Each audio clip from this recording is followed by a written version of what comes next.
Thanks for joining us for Tuesday's Elko Live here on KELK. So happy to have our Assistant City Manager joining us today. We have a list of things to get caught up on, kind of a brief recap of the most recent City Council meeting. We will look at some of the highlights of the previous year going into the new one, and then we're going to talk about winter readiness. Even though it doesn't seem like we're going to get much winter, Dale Johnson is here to tell us how we can prepare for that. Dale, thank you for coming on the show today. Yeah, thanks for having me, Lori. As always, we appreciate sitting down with you, and saw you last Tuesday at Council, hard at work, and I thought we would just kind of recap some of the highlights. There were some year-end things to take care of. I think fire and building codes, those were adopted, right? Was that the second reading? Yes, they were adopted, and it's been a long project in the works for a number of months. Jeff Ford and JJ, Chief Johnston, has been working on those for quite some time this year, and Jeff over the past couple years. It was nice to see them realize that accomplishment, and again, putting in, as you said, a couple of years, a lot of public workshops, a lot of input from developers and people who have, the most at stake. So that seemed to be a really positive meeting when those were adopted. Yeah, it was a good meeting, and some of that public outreach and some of those meetings we had leading up to the adoption of those codes, I think really put us in a good place because the public was aware, the builder and community was aware of what was the changes coming forth, and it was pretty well receptive. That's good. And then they can comment on things that there are concerns, but they see what's coming. And I think getting out in front of it is always a good idea, especially with those kinds of changes. So onward. Looking back again to Tuesday, really cool to see the recipients of the Mayor's Arts Awards 2025. Dale, we got to see how excited those recipients were. Yeah, it's another great process. And I oversee the Arts and Culture Board, so being able to go through that entire process this year was pretty fascinating, and those recipients are well-deserved. Definitely. Thanks to Mayor Race Keener for presiding over that. There's a committee, obviously, Arts and Culture, as Dale was just describing.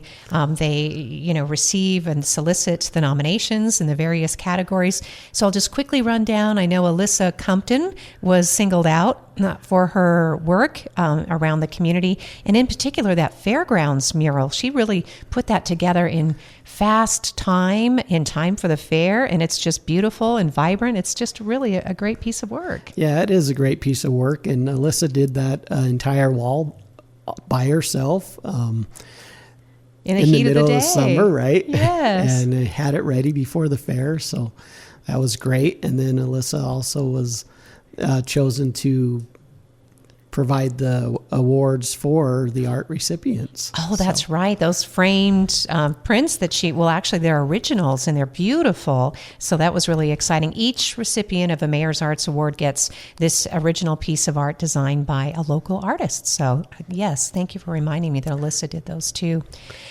And then a volunteer. Oh, did you want to add something? Yeah, and we also keep one of those awards and leave it in the council chambers, so anybody coming to council chambers can see this year's award, which is similar to the ones that were given out, and then all the past awards. That's really nice. There's a nice showcase inside City Council chambers so that you can see all of those contributions and really count the years. It starts to add up. And I know our family really appreciates, and so do so many families, businesses, visitors alike, the addition of the arts to our community, and really not at a great cost. I mean, there's a small increment that the city is able to set aside, but it certainly makes a big impact. It does, yeah. It's such a great program for the city, and not only the Mayor Arts Awards, but there's other art projects that are being done throughout the city that the Arts and Culture Board oversee. I know. If we were just devoting this half an hour to the arts,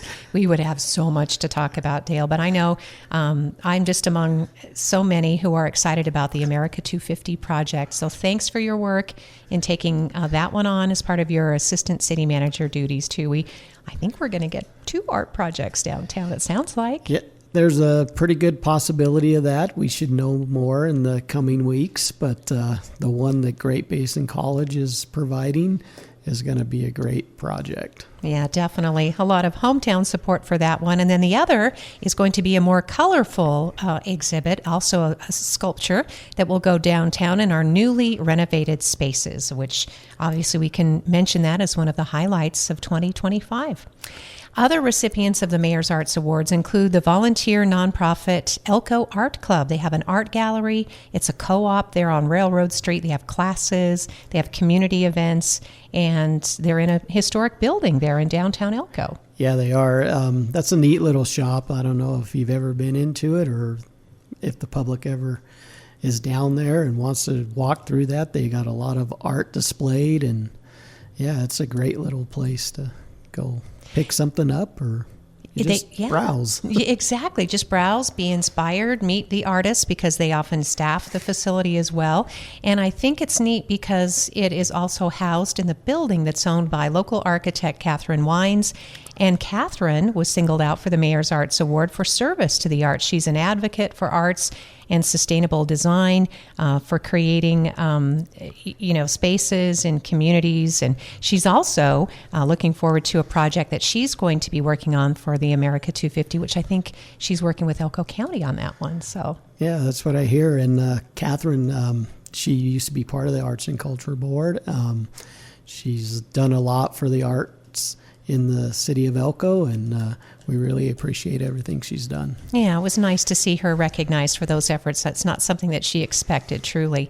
And then another friend who was recognized for her work in arts education and preserving her native Shoshone language is Victoria Jackson. She's an author, an editor, and photographer, and she produces these beautiful Shoshone cowboy calendars, which you can find at the Northeastern Nevada Museum. It was great to see Victoria. Her parents were there too, Dale. Yeah, her parents were there to support her, and yeah, that's another well-deserved artist. Nice. And then a very dear friend. I was so delighted to see Laura Sidabaka. She was nominated in the individual artist category and recognized with the Mayor's Arts Award for 2025. She's a choreographer. She's been involved in theater and dance since high school. But she's a busy mom. She's got all these littles, and she contributes constantly to both Great Basin College and the high school theater. Yeah, and her kids and husband were there to support her, and yeah, she juggles a lot of things. So she does. They're the sweetest family, I have to say. So thanks to Nick for supporting Laura and everything that she's doing, and all the little littles too. They're just the cutest. I could put in a quick plug because Samson Sidabaka is appearing as Randy in A Christmas Story, the musical. And so he's on stage at the GBC Theater. And if you're familiar with that, The Christmas Story, Dale, that is such a funny part. He eats his food like a piggy, and he gets stuck in his snowsuit. I can't. Yeah, and that's 7:00 Thursday, Friday, Saturday.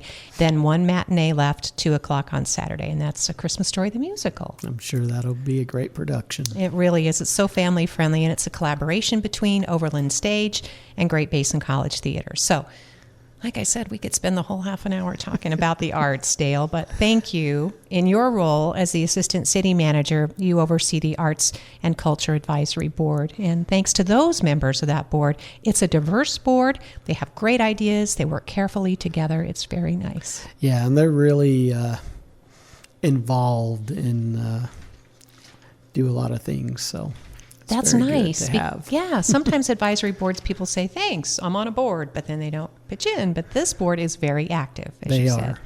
So very nice. So, and then another highlight from City Council that we want to make sure we let folks know, it is still a work in progress, but naming of the Gaylen Christean Field, it is now known as, is it the Upper Cump or Lower Cump? Upper Cump Field. Upper Cump Field would be renamed with the blessing of the Cump family. It's just casually referred to as Upper Cump Field. It's not a formal designation. There was a big turnout, a lot of positive input for a truly deserving coach, athlete, Gaylen Christean. So what I got from the meeting, Dale, is that it's moving forward, but it will be part of a committee review, and there will be a subsequent agenda item before it's formalized. Yeah, there'll be a second reading on that before adoption, but Gaylen was great coach. He's going to be missed by many of the youth. Can't say enough about the guy. He just really dedicated his life to the children and baseball and the community. We got to hear some of those stories during the council meeting Tuesday, and it reminded us too that so many people have given so much to the Elko community. I mean, that's really what makes it great. We have a city government, we have county government. We pay our taxes, we go about our business. Some people move in, move away. Some people were born here and never leave.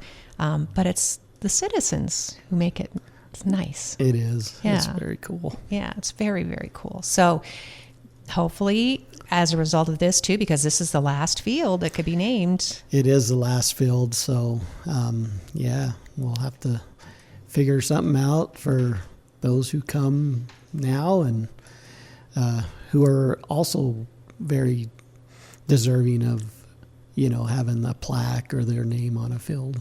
Yeah, it's a lot to consider because I think about Sharon Way by the museum, and there have been attempts to, close it off and maybe, but people don't realize that he was one of the first newspaper people in Elko, and Chris Sharon, and so obviously named aptly for the contributions. And so that's the only negative thing, is that it's our responsibility as a community to perpetuate the reasons for the stories, the legacies of what people created. That's right. Yeah, not just a street sign or a bench or, or a plaque at a ball field. We have to live what they gave us and created for us. Yeah, and it's good for the community to know what they really did for the community. Yep. So more to come on that. Thank you, Dale. We're talking with Dale Johnson today. He is our assistant city manager. And now we can let's just dive into some winter readiness. I know you brought a bunch of tips in case we do get some snow and ice. Yeah.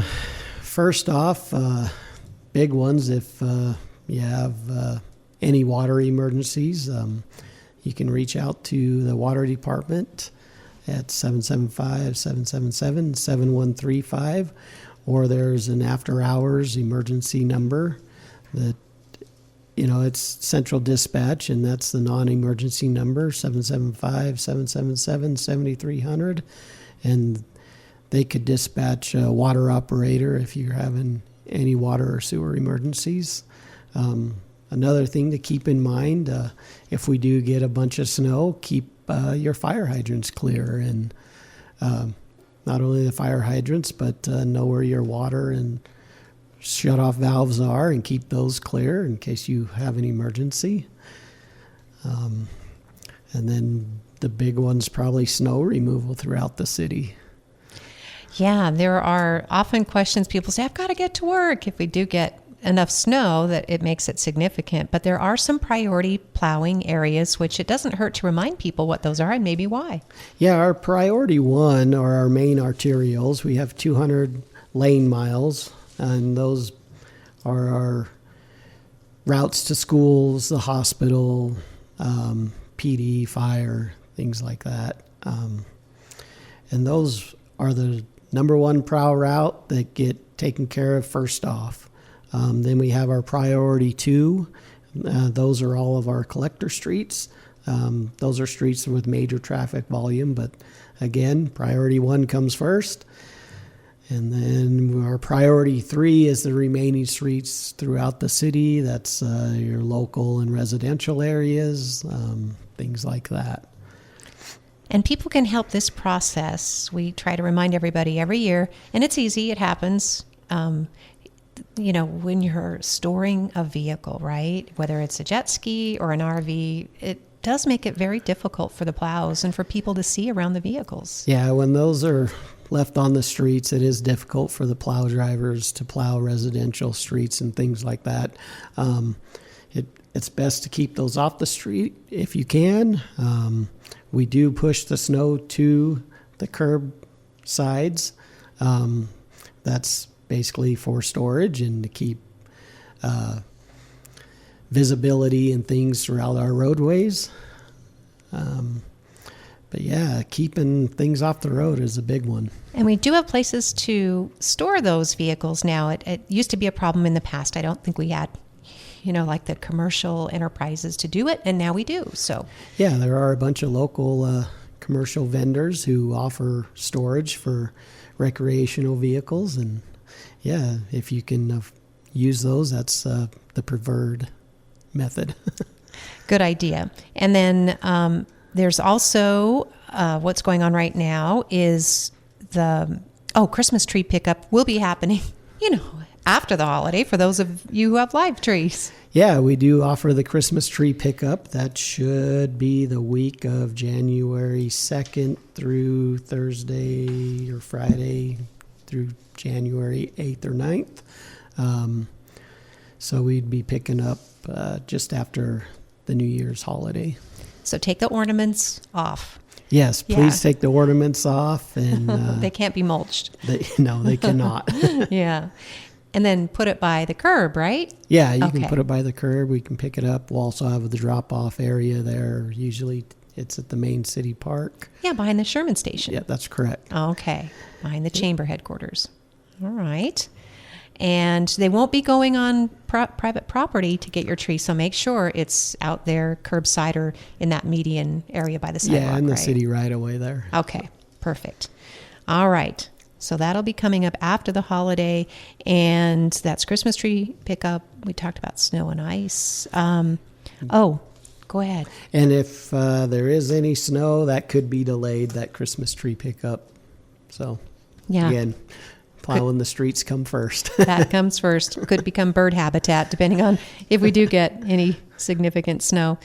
So also, for a lot of us, we know how cold it's getting, and we know that we have a homeless population. And so the city of Elko does step in and to try to find shelter for folks who are unhoused. Yeah, we have been calling all of our local hoteliers to see if anybody's willing to be part of the program. The city covers the cost of the rooms for the homeless, and then if there was any damages caused to the property, the city would cover those costs as well. But we are definitely looking for some participation in the homeless shelter for the winter months. Okay. So should they call you, Dale? They can call my office at 775-777-7211. That's my direct line. Perfect. All right. So if you can help out with housing the homeless, with cold weather shelter, if you're a hotelier, motelier, and, I just think we don't hear all the good stories, because I'm sure there are many, many, many more good stories about how people really appreciate being housed during that sub-zero weather it's sustained. Yeah. Once temperature hits zero is our policy right now. Okay. We would be definitely looking for places to house people. Yeah, and they would surely appreciate that. So give Dale Johnson, our assistant city manager, a call if you can help them accommodate that. So I want to make sure we got to your list before we look over. Did you have? Okay, you're looking good there. I thought maybe we could look over some of the highlights of 2025. So we accomplished a lot of infrastructure in this city, right, Dale? For example, Exit 298 sewer lift is a good example. Yeah, the Exit 298 sewer lift station is almost complete. We are waiting on a few electrical components, but the force main's in, the lift station's pretty well complete. We're probably 98%. As soon as we get those electrical components, it would go online. We were hoping for that to happen before the beginning of the year, but it looks like there's some delay in some of those components, so it'll be just after the new year. So that provides much needed infrastructure to that end of town, to some industry. Obviously, we've seen growth at Komatsu, and I believe it's the pilot station there. It's the Golden Gate truck stop. Oh, thank you. Okay. Yeah. I don't know where the pilot is. Yeah. So Golden Gate truck stop, Coca-Cola, Komatsu, the old coach building. Nice. Would all be connected to that lift station, and any new development in that area at Exit 298. Yeah, we were talking about that too, because that connects growth to places north like Cattle Drive, right? Yeah, and as we have more growth out there and things start extending up Cattle Drive towards Mountain City Highway, the sewer mains would be extended, road infrastructure, things like that. Water is already there, so that's a big portion of the project that's been complete. And obviously the city is poised for growth because growth can fund itself. We're not trying to play catch up. That's correct. Yeah, the tax revenues and things like that really help the city and maintain our growth. Yeah, it goes right back in when we pay things like our water and sewer fees. And so we know the water modernization plan continues, maybe a little break in the cold winter months. Yeah, as of right now, they're still putting meters in. We don't have any snow on the ground, so that's kind of helping them with the project. These warmer days make it easier for the crews to be out there. So, yeah, until there's some snow or weather impacts it, they'll be moving forward.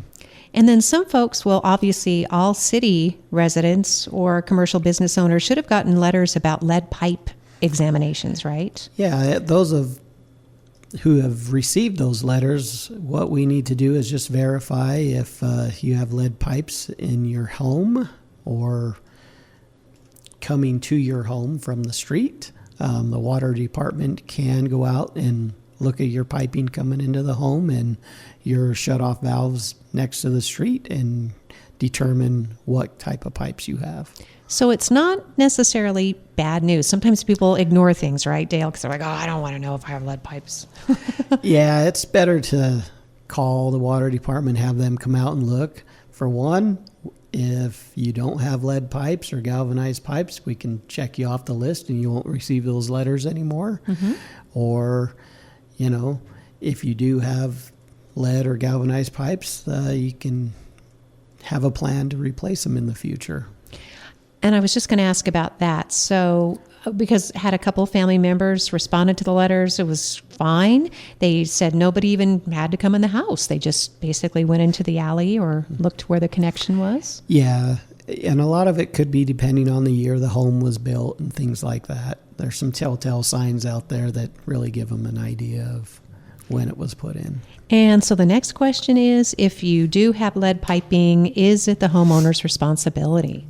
So from the street to the customer valve, it would be the city's responsibility to replace it. There's no obligation for the homeowner to replace their service line from the shutoff valve into the home, but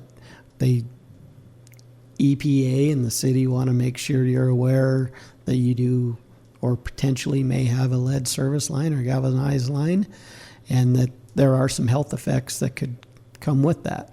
Yeah, and it could affect your resale value. I mean, it's something you have to disclose. So yes, it's just a reality. Yeah, it's a reality. So yeah, it comes with homeownership. And if you want to protect your family, it's a good thing to have your line replaced. We also have the service line home serve insurance program that would pay for that. Mm-hmm. There is a monthly fee for the homeowner, but it's very minimal. I think it's like $35 or something. Yeah, it's probably $7 or $8 a month. Oh, you're right. And then for the whole year, it's okay. So it's pretty inexpensive, especially when they would cover the replacement of that service line. All right. So especially, hint, hint, if you have an older home, yes. Yeah, you need to have that checked for lead pipes. Yeah, and that goes for the sewer too. It's a two-part program, and it's, again, another cost for the sewer, but again, it's probably $115 a year for water and sewer, and then if you ever have water or sewer issues on your property, that would pay for those repairs. That's definitely worth it. That's a value for sure. So if you do get a solicitation, don't just throw it away. Don't round file it. Yeah, and the city has partnered with HomeServe, so if you do get those letters, that is not junk mail. It's a company the city's vetted, and Nevada League of Cities is also vetted. And that's a company we've chosen to go with to provide that service to the residents. All right. Well, that is good news indeed. So so we talked about all those different water and sewer things. Oh, and we were talking about accomplishments, and we could spend the whole other half an hour just highlighting and maybe scratching the surface on a lot of these things. It will be the end of an era, and I think we're going to have a special city show on the retirement of the city swimming pool. But Dale, we wanted to remind folks that that will be happening here, and the new facilities will open in January. Yep, the new pool's slated to open in January sometime. We did hear a date of the 6th, but I don't have an actual update on that from Rusty Bar yet. So that is pending based on their construction schedule, but they will be able to operate the existing pool in January. So that's wow. Shouldn't be any interruption in swimming service. So they're going to keep the old pool open inside, because I knew they were going to use the outside pool too. But yeah, they're going to keep the old pool open inside until the other facility opens. Okay, and then the old pool in the spring will be rehabbed, and I believe at that point the indoor old pool will close. So in this community, we have old gyms and new gyms and centennial gyms, and yeah.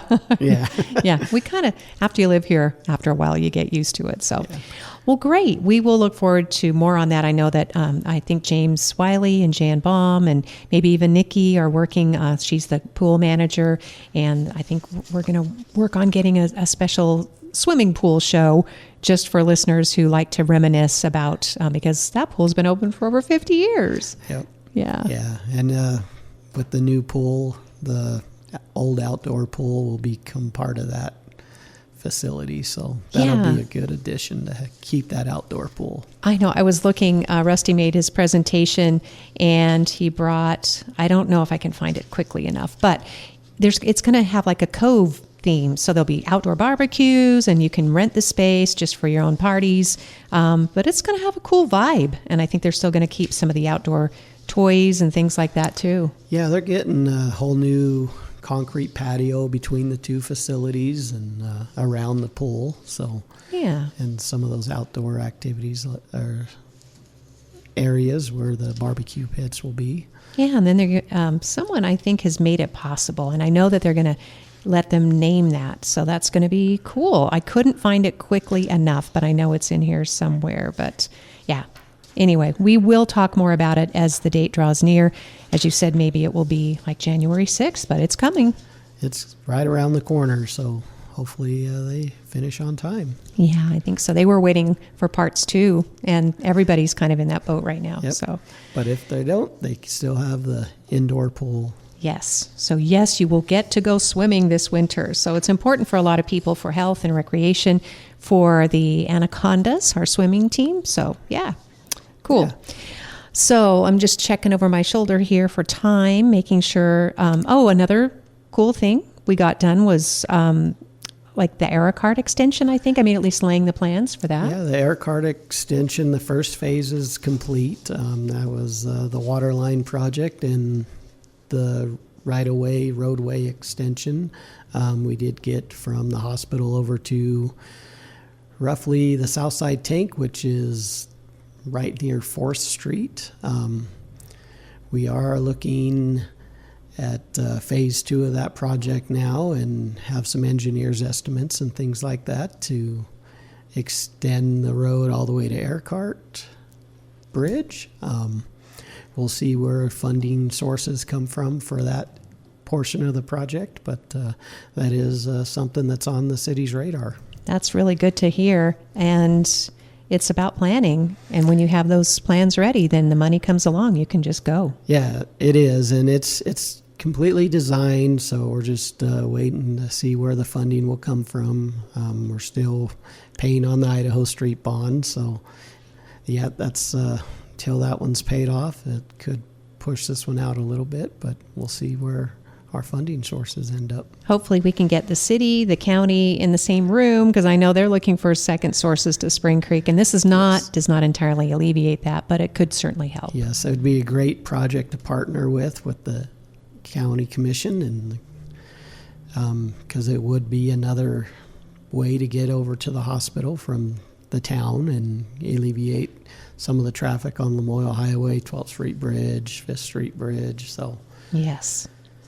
City County Show coming up in 2026. I'm determined to get people from both city and county on the radio at the same time because there's so many great projects we can accomplish, Dale. yeah, there is. It would take a lot of collaboration between the two entities. Yeah, but we definitely have similar goals. So more to come in 2026.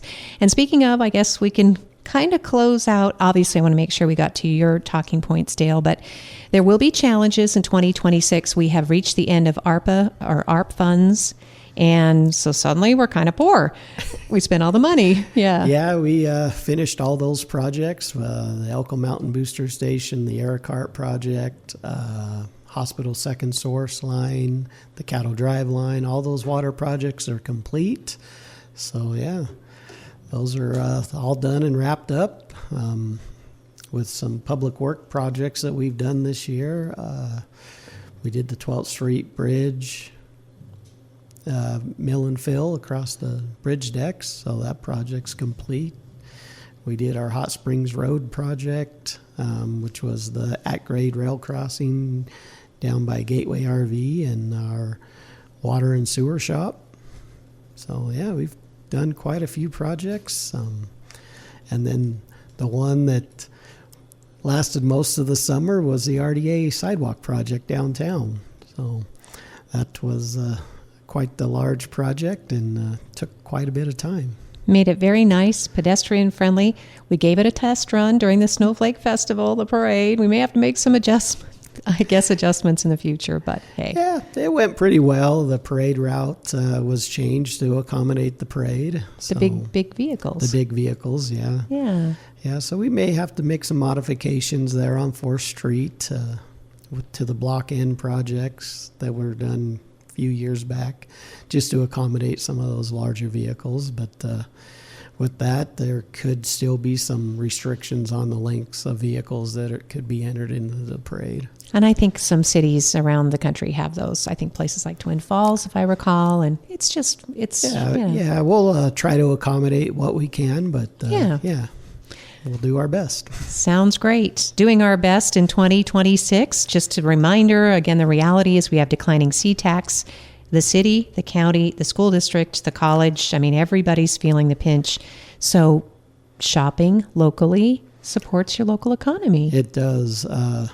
Try to shop local. That increases our tax base throughout the city and improves that C-tax. And yeah, without the local shopping, it's hard to have public facilities and infrastructure and police and pay fire. The bills, yeah. Public service, yeah. Mm-hmm.